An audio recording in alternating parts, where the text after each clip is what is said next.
With Mikel Arteta looking to strengthen his midfield, there are quite a few opportunities, but the one that stands out is Leicester City's Youri Tielemans. With just 1 year left on his current contract, he's set to leave for a cut price transfer. So let's find out today how close the Gunners are on potentially completing a summer swoop. Could we see a surprise move for Frenkie de Jong? What's Gabriel Jesus revealed about his transfer plans? And who is the Italian striker that reportedly Arsenal have made an offer for?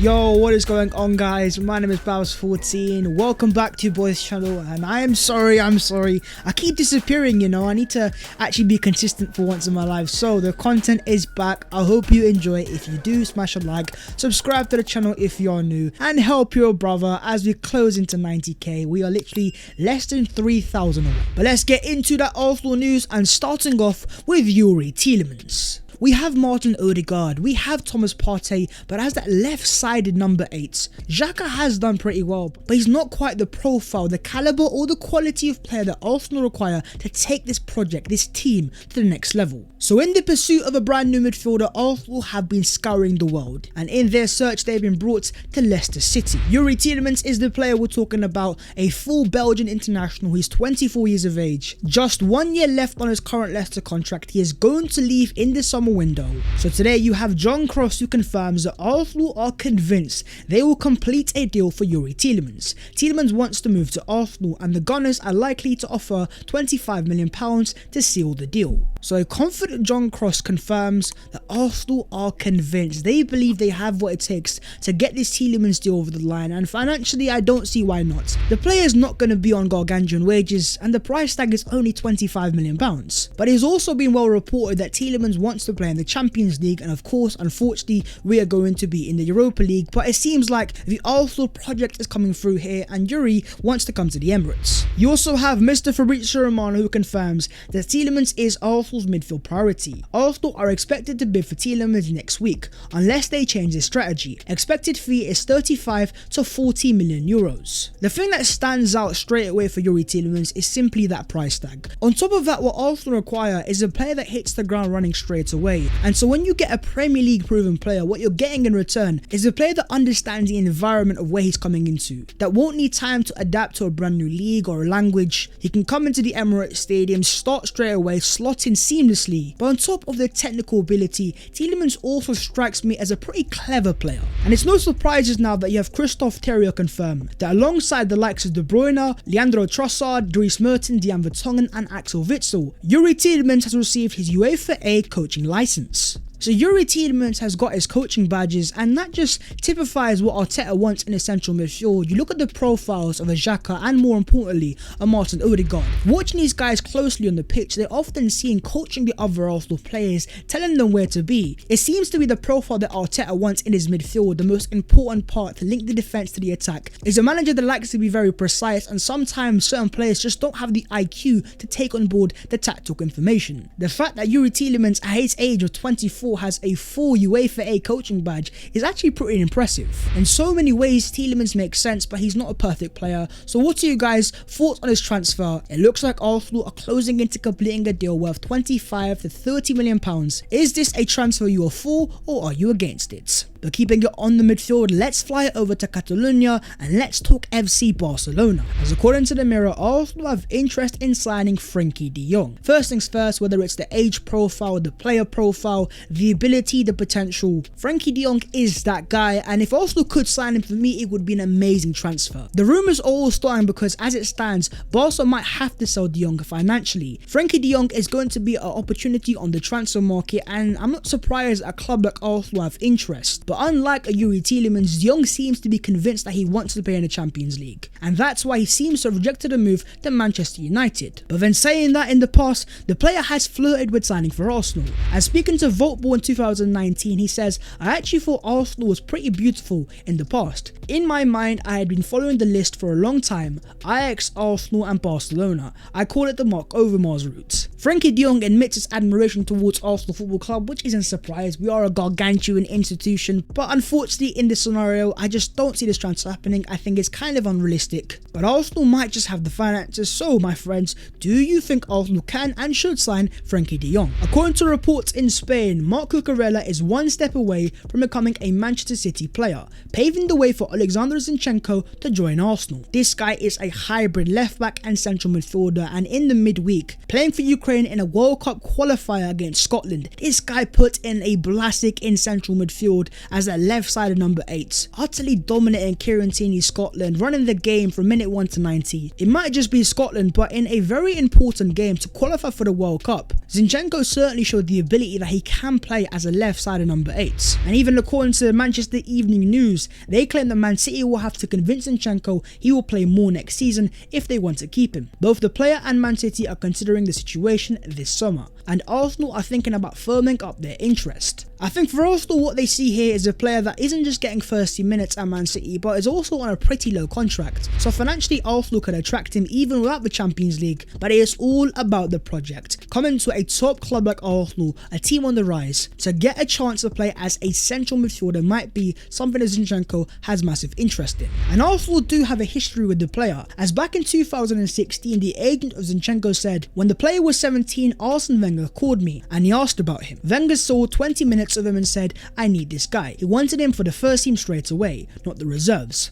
but certain circumstances interfered. So Arsenal have liked Zinchenko for a long time, and I can see why Arsenal like him, because he's a 2-in-1 type of player. You sign him and you get almost a backup or even a rotational option for a Kieran Tierney. But as he has also shown for Ukraine time and time again, he can also operate in the central midfield. And he also wouldn't be overly expensive, so the more that I think about this, the more this transfer makes so much sense. Moving on to Arsenal's pursuits for a brand new striker. But before we talk about the future, we also have to talk about the present and the past, and our current number 9, which is Alexandre Lacazette, or should I say our ex number 9, as he is now officially out of contract, and Fabrizio Romano confirms that Lacazette has informed Arsenal about Lyon's proposal for him and his intentions to sign for them this week. After 5 years at Arsenal Football Club, Alexandre Lacazette is on his way out, officially returning to Lyon. I wouldn't say his time at Arsenal has been an outright flop. He's had his great moments, but also for the price tag of £52 million, he's never got Arsenal into the Champions League. But that is all in the past. Now let's look to the future.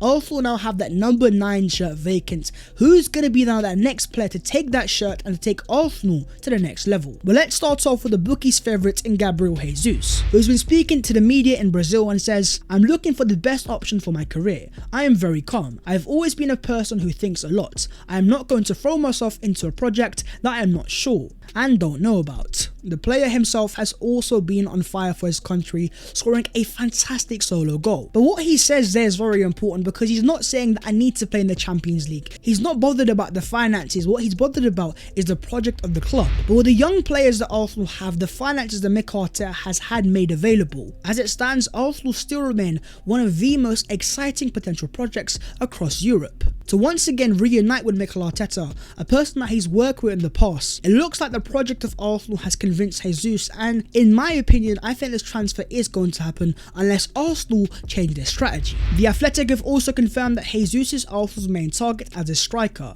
but Tammy Abraham, Dominic Calvert-Lewin, Victor Osimhen, Lautaro Martinez and Gianluca Scamacca have also been discussed by Edu and Arteta. The likes of Abraham, Osimhen, Calvert-Lewin are all players we've discussed in detail in the past. In Lautaro Martinez, he's a player that your boy actually got to watch live in the flesh midweek as Argentina beat Italy in the Finalisma. Mainly there to watch the GOAT Lionel Messi, but in that game Martinez was pretty impressive. His holder play was pretty nice and he also scored a goal. But ultimately I just don't see Arsenal signing him, and that's because with the brand new contract he's just signed, the price tag, I don't think Inter Milan are going to sell. But keeping it in the Serie A, what about Gianluca Scamacca? And according to Alfredo Pedula, Arsenal have made an offer for Gianluca Scamacca, with the player evaluating his future. The profile of Scamacca really intrigues me so much. 6'5" frame, very decent turn of pace, insane ball striking. I'd say arguably the best player on the market that Arsenal could sign in that department. The price tag wouldn't be overly expensive, and at 23 years of age, the profile does suit what Arsenal require. but unfortunately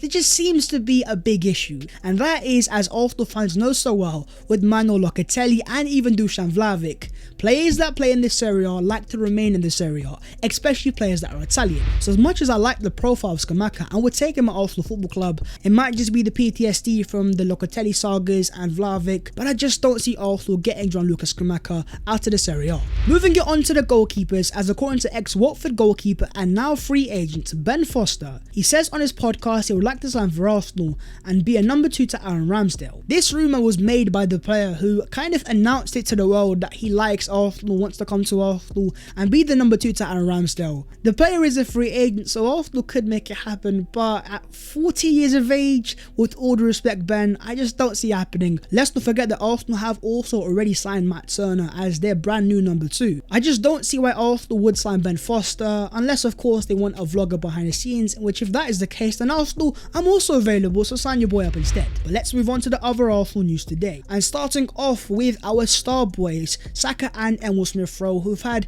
pretty decent seasons in the Premier League and have now been nominated for the 2021-22 PFA Young Player of the Years. That for me is fully deserved. Smith-Rowe himself kind of fell off a cliff in the second half of the season, but the first half he was electrifying. But the main guy there and there for me is Bukayo Saka. 11 goals, 7 assists, 18 goal contributions. Yes, you got Phil Foden, Reece James and other great young players, but in my humble opinion there are no doubts, Bukayo Saka deserves to be the PFA Young Player of the Year. According to the Sao Paulo director of football, he says, Edu Gaspar told us he knew that Marquinhos could leave for free, but he would still seek resources to pay Sao Paulo 3.5 million euros because he wants to have a strong relationship with Sao Paulo in the future. The partnership will bring Arsenal and Sao Paulo closer and will eventually be able to bring younger players from Sao Paulo to Arsenal. We've spoken about this in the past, but Arsenal now are looking to establish a relationship. There are some superstars that come out of Brazil, so for Arsenal to establish that connection with Sao Paulo, a massive club in Brazil, for the price tag of just 3.5 million euros for what you could be getting in the future, it could be one of the most important transfers for the future of Arsenal Football Club.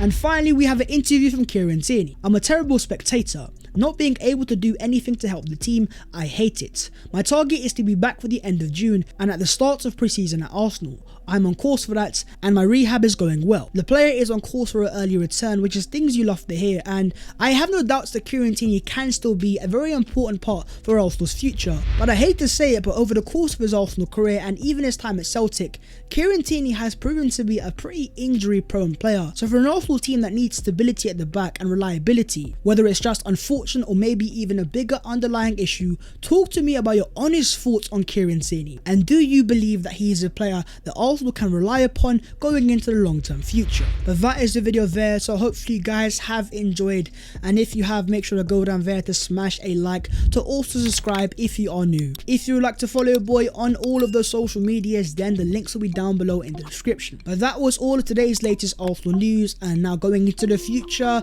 Gabriel Jesus, Youri Tielemans and maybe even an update on a certain Serge Gnabry. We're gonna have to wait and see, so stay tuned and see you later in a bit.